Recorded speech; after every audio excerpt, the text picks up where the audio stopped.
第3关卡因果血缘，15分钟计时开始。嗨，你好。你好，你好。所以我们先怎么称呼你？我们先看一下可以吗？好，大家好，我叫强林。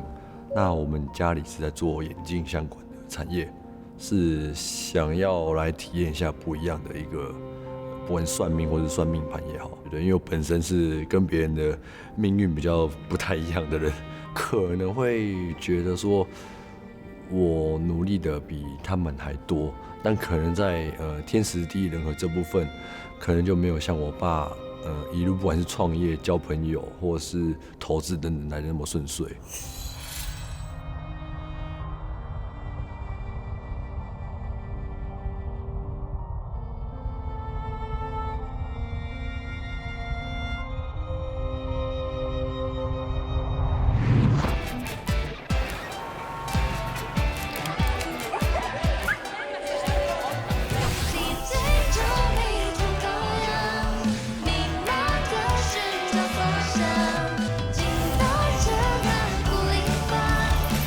心中缺口，重新拾起向往。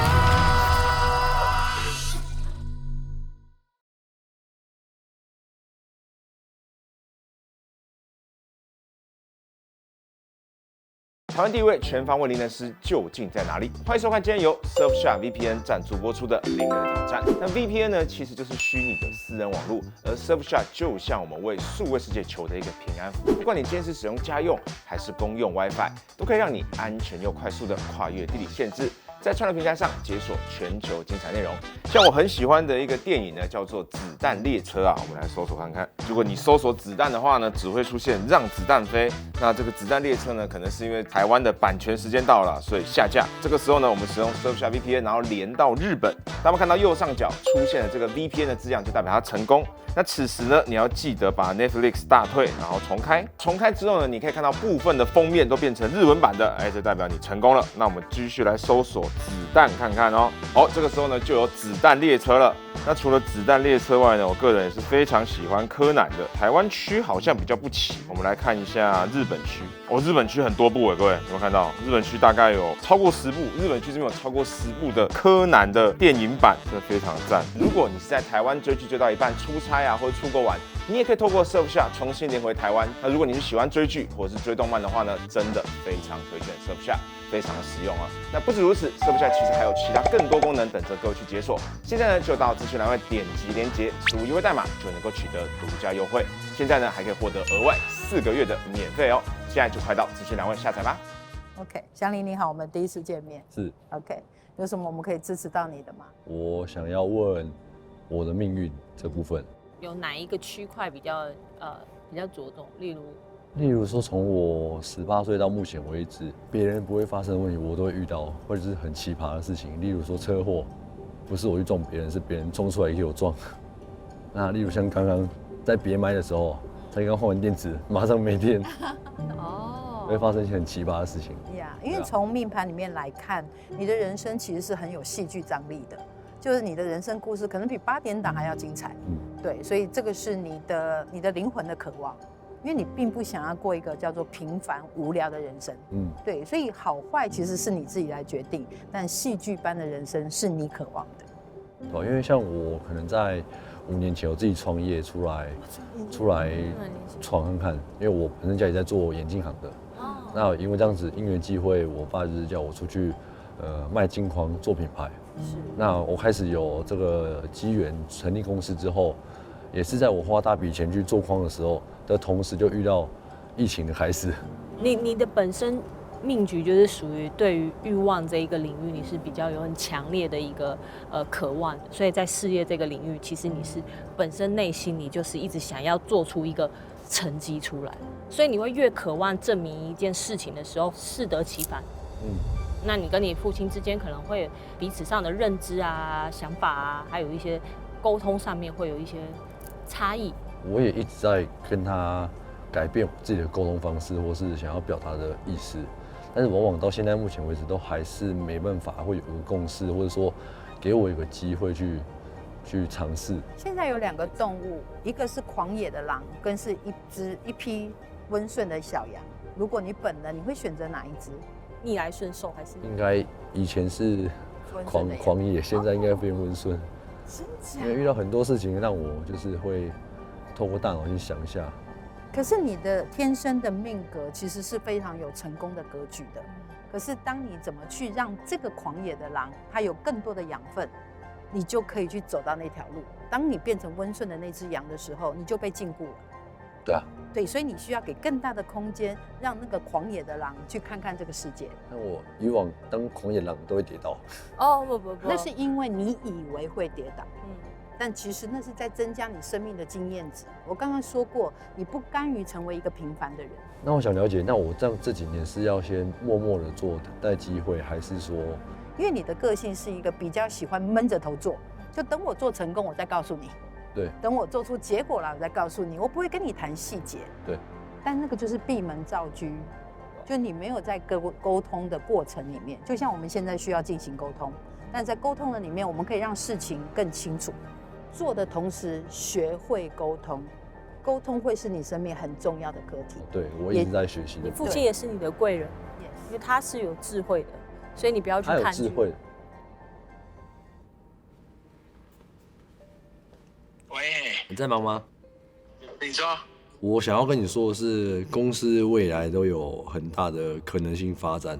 那我会认为说，不是把重点放在于证照，我认为可以分工合作。那我要讲的目的是要怎么样去帮助我们的员工伙伴们可以赚到跟以往更多不一样的一个收入，这才是我想要说的初衷啊，对吧？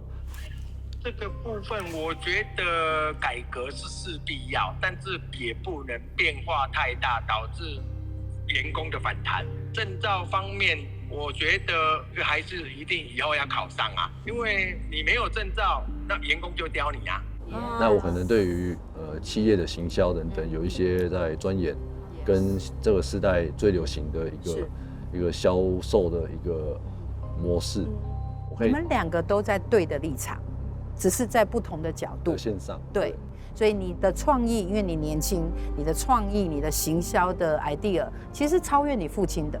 但因为你父亲是实战派的，所以他会把他过去的经验强加在你身上。对，所以这是你抗拒的。对啊，对。但是你有想过吗？如果一个年轻人可以改变，可以让你们这些前辈或是老员工可以赚到跟以往20年前跟着我们的领的薪水还要多很多，那你有没有想过这部分就不会有被恐吓或是他们不听的这问题吗？因为一家店如果只剩下2张证照，只要有一个员工休息，你如果生意已经就算有办法成长或者是好的话，那这样根本忙不过去啊。因为是啊，有证照只有那一个啊，所以就算去上厕所、出去买东西，没有人可以验光啊。那你说好改变一定是100%成功啊？那当然一定要做啊。那重点是成功与否都不知道啊。爸爸的职责就是想要把他生命最好的经验，甚至希望他不要再走弯路，所以他有绝对的权利去表达他一路走来的生命经验。祥林他的要选择就是先接纳说，哦，我听到你说的，我给你空间，但也同时尊重他的生命也需要自己的经验。就像你跟我说爱很痛，我就不能去恋爱吗？我当然也要去体验我自己的痛。我们假设一个场景，你现在已经达到你成功的位置，你成功的画面，你一定有一些画面是你最成功的状态。这个时候的你，你会想对你父亲说什么？你最想说的一句话会是什么？好问题，我没想过。因为你对你来讲是一个模糊的影像，你并不确定你成功的目的到底是什么，但是你只是希望不要用你看待我的眼光来看我。我猜你想要对你父亲说，我不是你想象的这个样子。对啊。当你学会接受别人反对意见，但是依然跟随你的心在做的时候，你的生命指日可待。你就会突然发现，那些你认为的衰事，其实都是来让你变得更有厚度的、更有深度的一个男人。你是的。我目前就是就像老师讲的这样子。呀，对啊，你是啊，你是啊。那个节目要问你说，因为我今天在节目上有提到说你的运都还不错，那对于这部分你有没有什么样的看法或想法？你说关于这个问题啊，对啊，我觉得这一生我从头到尾都是做眼镜啊，我也没有从事别的行业啊。但是我本业做的还不错，我投资的部分几乎都是没怎么赚钱啊。我投资别的也是没有做得很好啊。我们要尽量讲好话，做好事，然后运就随着来吧。那如果我们一直抱怨，或者是觉得哪边不好哪边怎么样，那当然就反而会觉得不好啊。这是我的感觉啦。当我们对生命抱怨的时候，就好像你拿着一个扩音机说：“嘿，我需要更差的一些经验来磨练我的生命。”可是我们没有认出来，其实那都是我们邀请来的，所以我们忘记了去感谢生命的每一个过程。但这个经验可能不是你喜欢的，但不见得它不美好。还有没有什么我们没说但你想要知道的？应该说我自己也有在外面投资一些产业，那这几年会不会说不适合，或是说比较倾向于保守一点，在家里这样子？当你在做决定的时候，在未来的生意的投资上，或是做重大决定的时候，先不要在第一时间做决定。比如说别人给了你一个企划书，你就说哇真的很棒，给我3天的时间。让这个3天的时间，不论你自己闭上眼睛去感觉，或是多收一点相关的讯息，最后再来决定。先给自己一点缓冲的时间。那我目前的投资，老师会建议说要让它进行，还是说不 OK 就收掉？其实应该这么说好了，就算跟你讲说你缓慢，以你现在的这个本流年的运势，你还是会冲出去，因为杀破烂就是一个我要冲，我就要冲出去。虽然你说是觉得好像要这样，可是你内心的那个渴望、那个欲望是很强烈的，你就是会想要去做这件事情。我觉得今年对你来讲就是设定停损点，就是我把停损点先设定好以后，我就大胆的一搏。那我可以请问老师，我大概当然几年过后，大概30几岁或是40几岁，在几岁的时候可以比较有掌权？你31到39岁是生命一个非常大的一个跳跃，我们称为量子跳跃。量子跳跃就不是一个缓慢移动的方式，而是一种像火焰的直接跳跃的。你自己都会好像一觉醒来觉得，嘿，怎么翻篇了？怎么生命不一样了？所以这2年是你的精华期，蜕变，在蜕变的一个状态。当你蜕变之后，你就会从那个温顺的羊进入到那匹狂野的狼。所以包含我的运气也是31岁过后嘛。是的，你可以从你的信念里面去转化你的实相，因为信念创造实相。当你投射你的意念的时候，你会加重你的感受跟你的情绪，创造你未来时空点你发生的事情。所以当你现在这个状态调平的时候，你稳住了之后，你才能创造你想要，心想事成。你相信它，你相信你自己，然后不要让外界的声音去干扰你的思绪，然后大脑的那些杂音关掉，你内心里渴望的事情，就让它成为你现在的这个时空点。我觉得，不管是证照也好，不管是技术层面，我认为你目前应该从事做生意的方面，应该是以后会相当不错。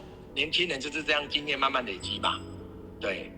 小林他本身也是属于比较年轻有为嘛，那他可能也是想法也是很创新的。那我觉得可能他们彼此之间在沟通上面的时候，没有找到彼此的共通点。那我觉得他应该可以试着就是做一些就是调整，就是可能他要放下一些太过于主观的意识。然后我觉得这样子，其实他跟他父亲的感情，我觉得会能达到共识。然后他也不一定要去改变他父亲的想法。Hello， 还好吗？可以，可以哈。好，可以稍微跟我说一下刚刚发生了什么事情？老师大概有跟我解说了一些内容，跟我未来的一个发展。OK， 感觉还不错。OK， 对，有给我一些方向。因为我们等一下接下来会进行一个评分的环节，所以你可以大致想一下，说你想要给几分。我们这2位老师他是一个挑战的小组，我们可以根据他的描述的内容来进行给分。那评分的标准完全按照你个人的自由意志来做决定。那你可以稍微回想一下刚刚发生了什么事情，然后告诉我你想要给他们几分。刚刚说可以稍微举个例啊，然后说明一下说，刚刚老师讲到哪些地方呢？你觉得很贴近你或特别有感觉这样子。我选择30分。好，30分怎么说？老师有跟我讲一个大约跟方向，跟包含跟我爸的之间沟通的等等的一个建议。那部分是蛮受用的。对，然后包含老师有讲到说，我目前就是在比较默默的做的一个过程啊。对，还不是发扬光大的时机。我对他的想法是，他对这些事情有一种不甘心的感觉，然后他就有种觉得输了的感觉。那个想要赢倒是蛮普遍的一个人生的一个议题，就我们确实会想要超越我们的父母，而且很神奇的事情是，通常我们超越了我们的父母之后，我们就会反过来怪父母不好，觉得为什么我知道你不知道，为什么我知道这个东西是假新闻，但你不知道。但如果我们没有办法超越的时候，我们会跟父母产生一个动力，是我们一方面怪自己，然后一方面又对父母生气。所以我的建议可能会是，好好的去看待一下，就是无关乎爸爸今天做的怎么样，或是你做的怎么样，你是怎么看待自己的生活的。如果你没有办法自己独立长出这个想法去看待自己的生活的话，这个议题它就是会在那边，它就是会一直让你不舒服。好，那我们现在决定好分数了。好，请给分。好，这是经典的一刻。好，所以我们的3号品轩跟24号陈彩飞老师获得30分。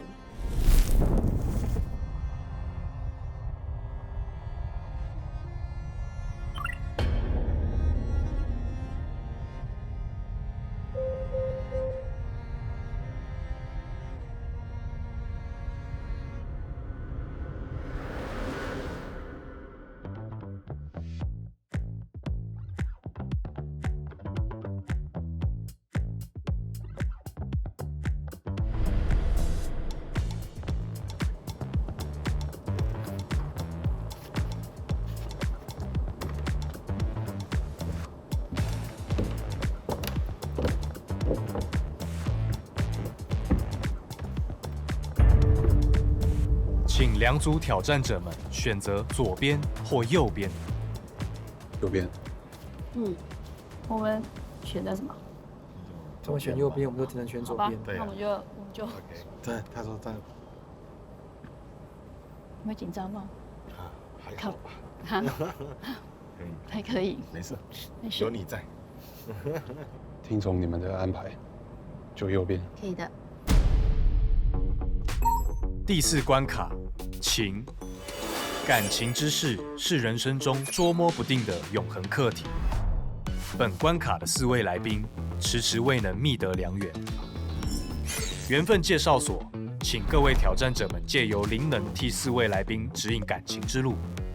最终将由4位来宾依据各组挑战者的论述内容进行0、10、20、30、40、50分的团队评分，并且从各组中选出1位挑战者，获得额外的10分作为奖励。关卡最后也将揭露来宾们是否愿意在日后继续保持联系。选择左边的组别，请替2位男生来宾找出合适的对象；反之，若选择右边，则是替2位女生来宾求得良缘。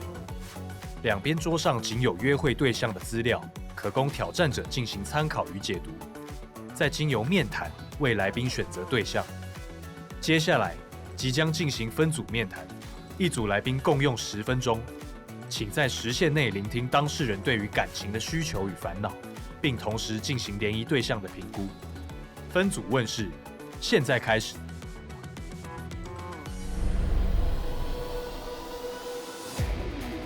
第4关卡，情。本关卡的4位来宾迟迟未能觅得良缘。高强，你这个人蛮聪明的，就那个女生可以跟你一样的博学多闻。你是喜欢那种向前冲的，你喜欢的男人要有一个特征，这个特征就是会让你崇拜的。就是以你的命格来讲，你要找的对象，我觉得可能以事业为基础。那我今年桃花好吗？你们2个都蛮喜欢漂亮的女生呢。